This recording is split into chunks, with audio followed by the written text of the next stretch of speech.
Anyang ay kakabsat!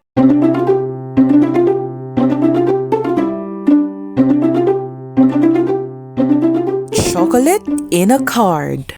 I-prepare muna natin yung paper na gagamitin natin para sa card. Magsukat lang tayo ng 200 by 180 millimeters sa colored paper na napili natin.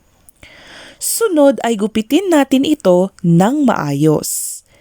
Next naman ay sukatin natin yung pinakagitna ng card para pantay talaga sila.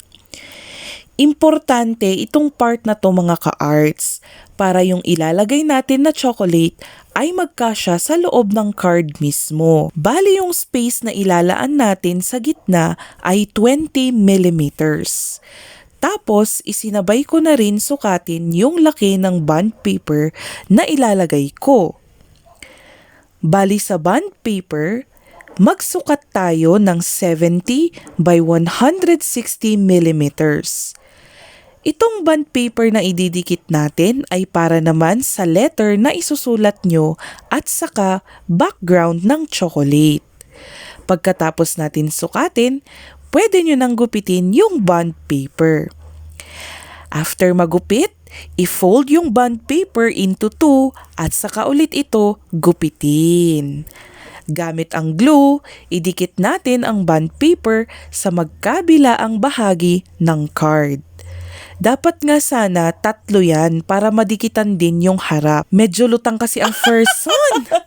Sunod dyan, gamit ang cutter, maglagay tayo ng slight cut sa 2 linya na yan bilang guide natin sa ating pag-fold. Ganyan dapat ang kalalabasan. Medyo umaangat pa nga siya, kaya i-fold lang natin ulit siya ng madiin para hindi na siya umangat. Sunod naman ay mag-cut tayo ng bond paper para doon sa harap. 35 by 160 millimeters ang sukatin natin kasi isa na lang ang kailangan natin. Gamit ang glue, idikit natin siya sa pinakaharap ng card.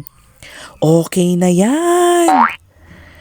Sunod ay yung gitnang space naman ang lagyan natin ng bond paper.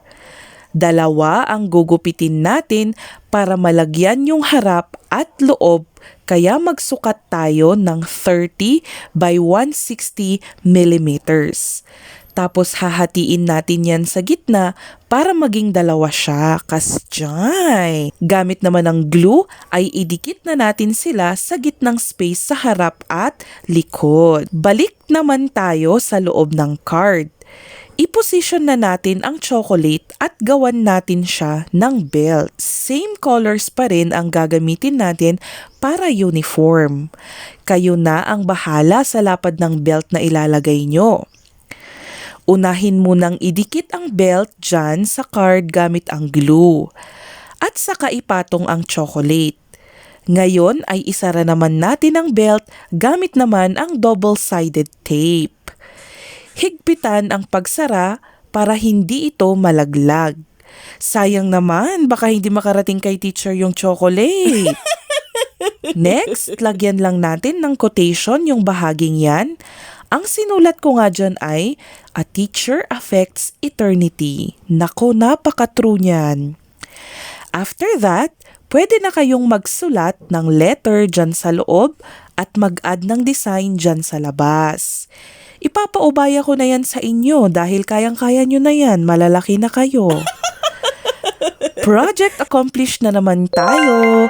Again, Happy National Teachers Month sa lahat ng mga guro. Salamat po sa inyong serbisyo.